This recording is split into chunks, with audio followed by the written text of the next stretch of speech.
What does F is open mean? F is open means that the image of an open set is open.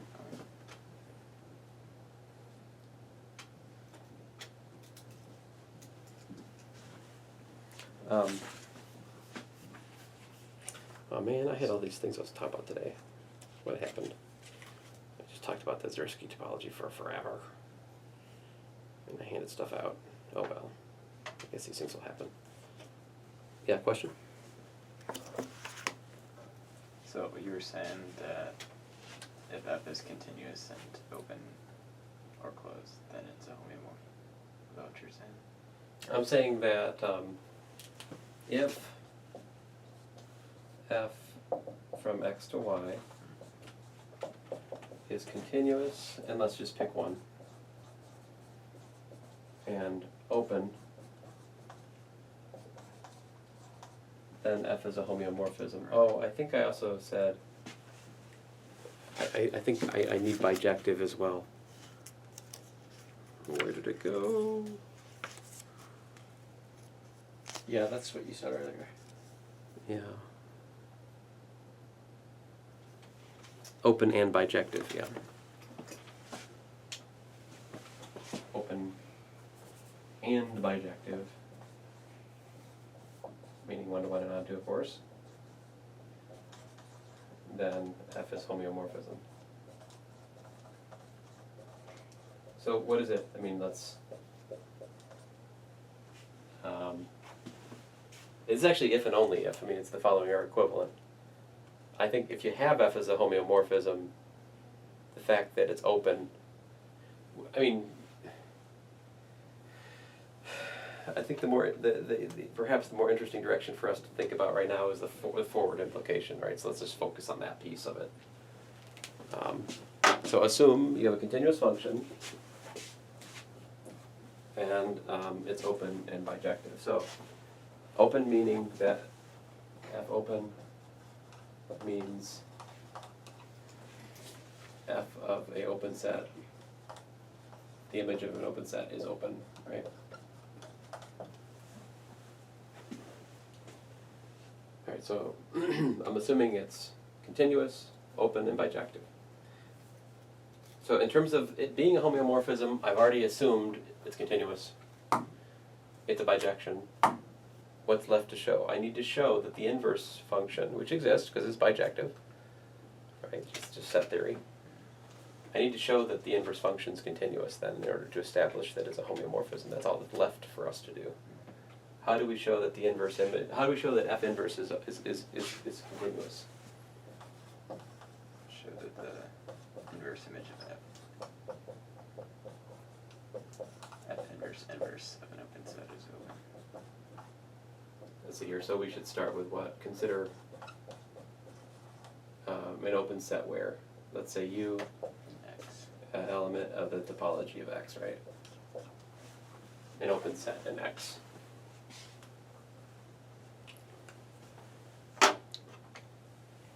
Then what do we have? We have F inverse, right?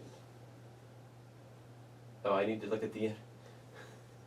Sorry, it's messing with me. F inverse, I need to look at the inverse image of the inverse image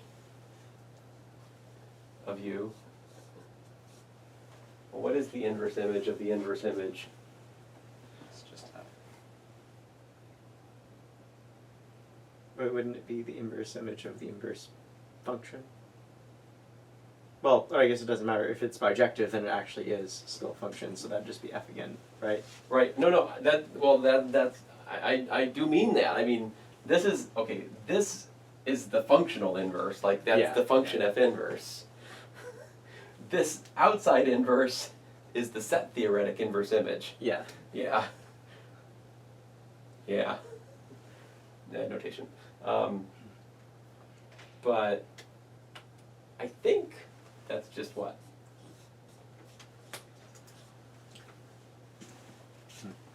I have a dumb random question. I could be overthinking it too. Is it possible to have a function of a closed set that would be open? Like, I can A think of func- examples of like a function of an open set that can be closed, but I can't think of anything of A like, function of a closed set, that would be open. That's not possible. is it? that, you mean the image would be open? Yeah. I can think of plenty of examples of like a function of an open set that could be closed. But not the Function other way of a around. closed set.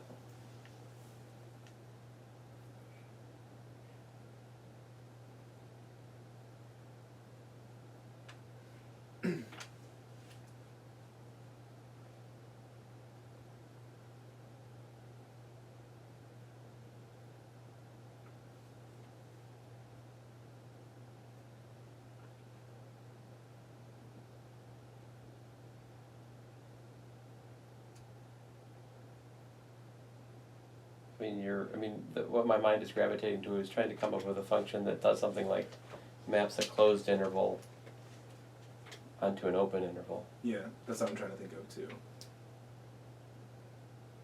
But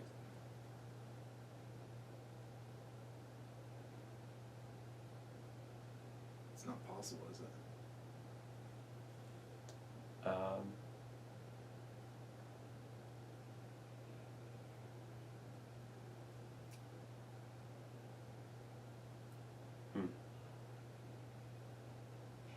I think it's possible, but the question is,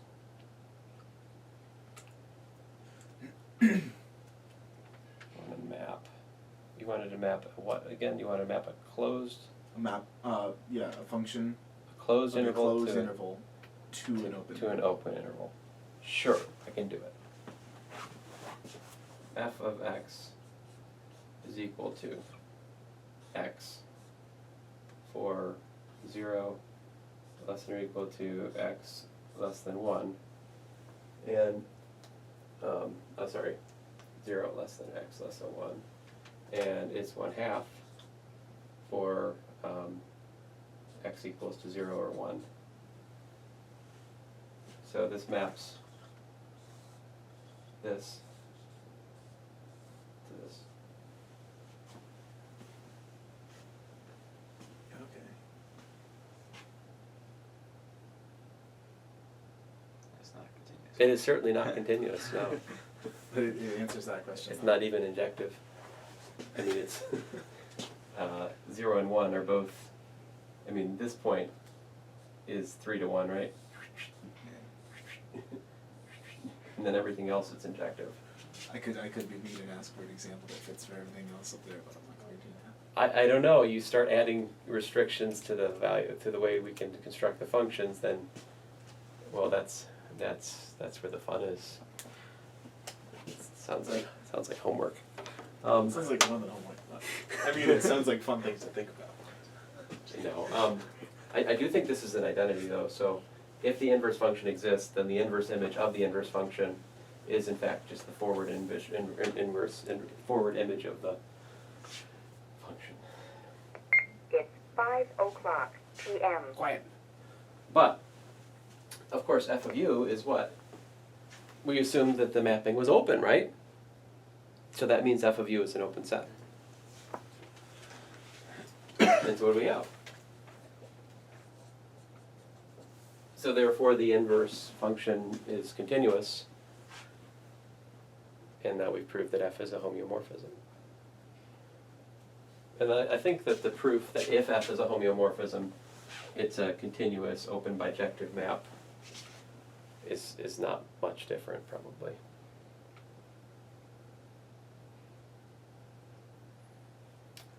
Is good?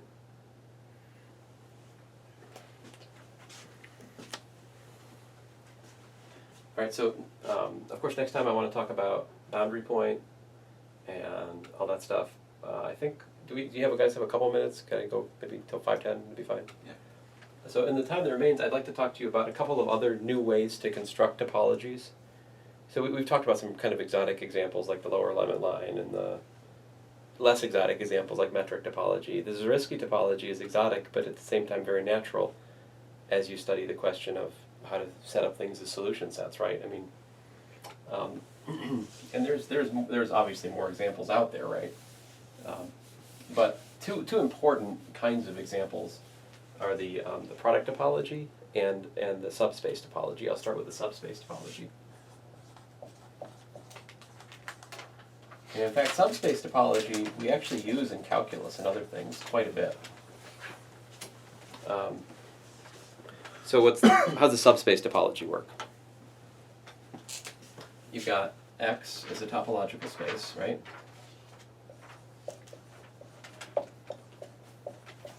And suppose that A is some subset of X, right? Then we define a topology for A, the so-called subspace topology, by, let's say, tau A. I don't know if there's a standard notation for it or something, but basically tau A, what it's going to be, it's very simple. Okay. It is You did have a good break, though? I love people that talk on speaker. Yeah. It has, you know, many a stand-up comedian has said this at this point, but it is genuinely going to be a much more difficult task to figure out who's genuinely crazy amongst us. It used to be when somebody's walking down the street and talking to themselves, you knew, they're not right. Now, it's probably just a Bluetooth, you know? They're still not right, but they might be crazy. Let's see here, U element of, well, I can't make these kinds of judgments, who might I say? I'd probably use the Bluetooth if I could figure out how it works. I had one at one point, I don't know what happened to it. So basically you just take open sets from the larger space and intersect. Does that make sense? Hey, thanks, Mark. Look forward to it. Have a good night. Okay. All right. Bye. So, you know, some examples of this, just geometrically, that are very simple and nice. If you got some surface, right, in R3, and then you look at like what are open sets in the surface, you look at things like, you know, what's a typical open ball in R3, right? And then so it will intersect with the surface, something like that. So that's open in the subspace topology that's induced on the surface from the standard metric topology in R3. You probably saw this in Calculus 3, although we might not have talked much about open and closed, but if you think about it, it is there. Now, to prove it's a topology, what do we need? There's four things that immediately come to mind for me. Whole set, empty set, arbitrary unions, finite intersections, and what's the deal with the basis? Because it's nice to have some kind of theorem about how the basis for the larger space interface. I mean, the basis is the more technical thing. I should probably not talk about today. Obviously, the empty set intersected with A is the empty set. In this case, the universe is A itself right here. I'm thinking S equals to A, obviously, right? So clearly, it's pretty clear that the empty set and A are elements of the relative topology, right? And then the rest is just set theory. So if I take a union over, say, alpha and some index set lambda of U alpha, right? And I take that arbitrary union and I intersect it with A, set theory tells me that that is in fact. Now, what would be required to actually prove this, guys?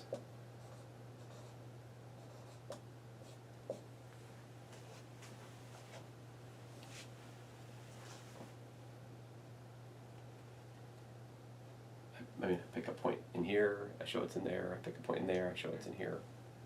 Right? If I pick a point in here, for a point to be in this union, it means there's at least one alpha, right? For which that point is both, which is at least one alpha for which the point's in the intersection, which means there's at least one alpha for which the point is both in U alpha and in A. All right, but then when you come over here, so there's that point, right?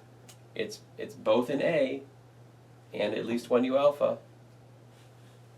Done, it's in there.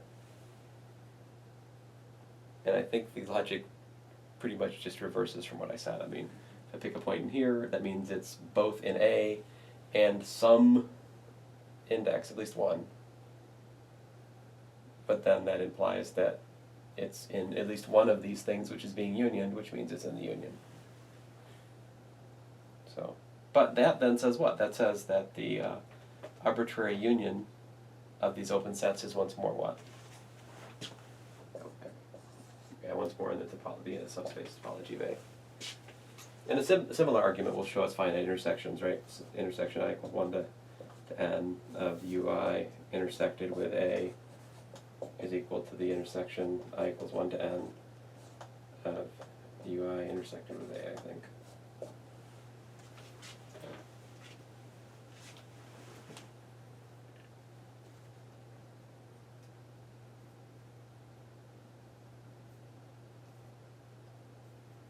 So again, it's an element of the subspace topology.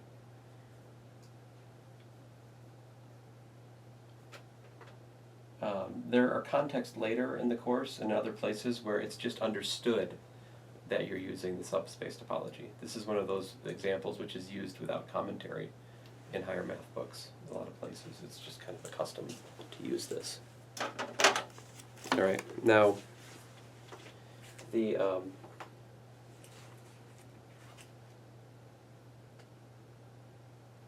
so this is section 3.5 of Manetti. He actually argues that if beta is a topological basis of X, then if you take the intersection of the basis with the subspace, that forms a basis for the subspace topology as well.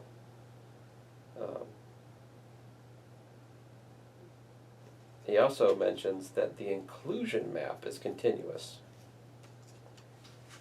And he says that What's the inclusion map? yeah, I'll talk about it in a second here. The subspace topology, moreover, is the coarsest among those that make the inclusion map continuous. The inclusion map, that's just like adding it to a space that would be larger than what it's already in, right? Kind of Yeah, it's putting it in like another space that is larger than the space it's already in, but maybe right. Yeah, I think it's essentially extension for sets. I mean, it's okay. So the inclusion map here, it's a mapping from A to X, where I of X equals X. yeah.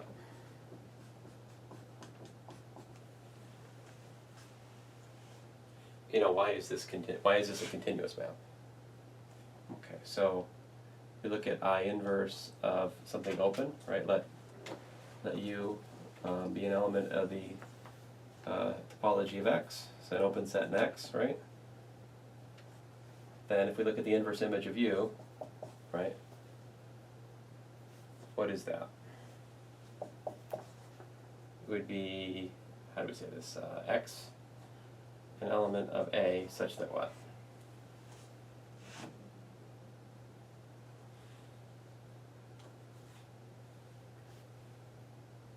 Ix is an element of U.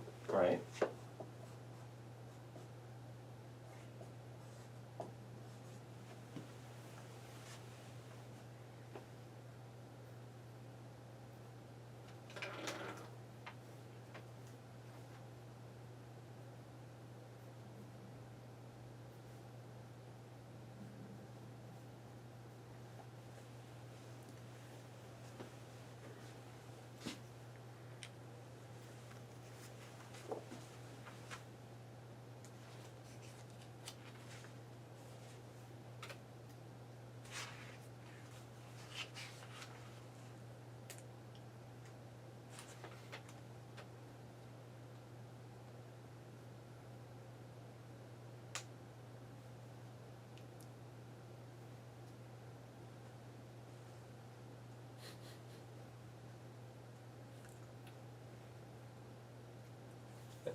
Oh, what's I of X equal to?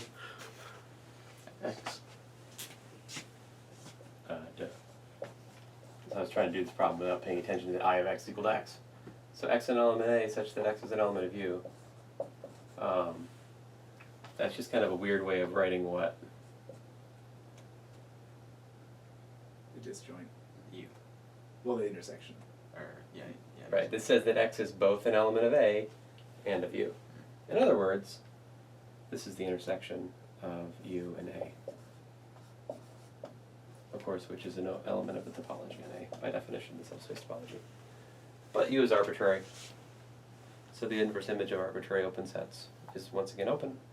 Consequently, the inclusion map is continuous. Now what he's saying is that this is the, what do you say, this is the coarsest topology in which this is continuous. You can't be more, you can't have a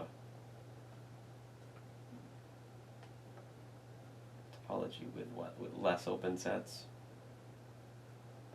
for which this is still continuous. So the subspace topology is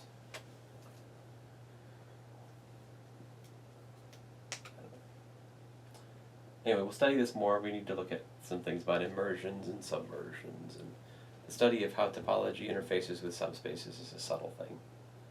And then we'll talk about the product topologies and boundaries and other stuff next time. But anyway, I'll shut up for now. Thanks, guys. I'll try to get started more on time next time. We burnt some time